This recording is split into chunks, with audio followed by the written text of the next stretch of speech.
Monsieur le Président, le Burundi se réjouit de la convocation de cette session extraordinaire sur la situation des droits de l'homme dans l'Est de la République démocratique du Congo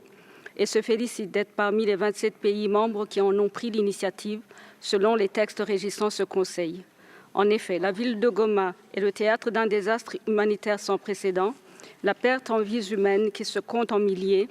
dont les femmes et les enfants, un nombre estimé à plus d'1 million de déplacés et réfugiés, conséquence tragique de l'incursion du groupe armé M23 avec l'appui logistique et militaire du Rwanda, au détriment des principes intrinsèques des relations internationales établis par la Charte des Nations Unies.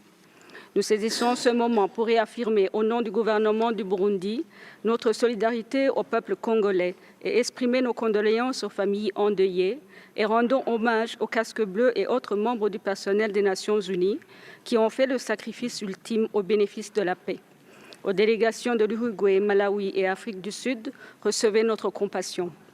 Depuis 3 décennies, qui ne sait pas ce qui se passe dans l'Est de la République démocratique du Congo? Certains d'entre nous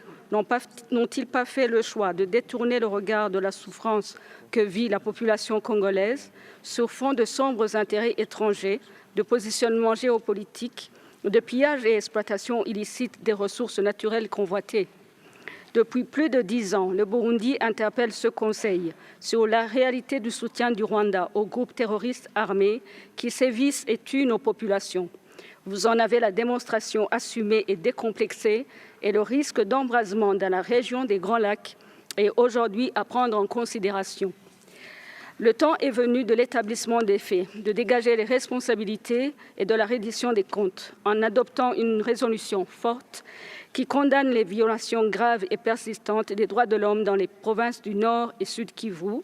et impose aux forces rwandaises et au M23 de se retirer instamment des zones occupées. L'intégrité territoriale et la souveraineté nationale de la République démocratique du Congo doivent être restaurées et respectées. Le Burundi croit fermement en la coexistence pacifique entre les nations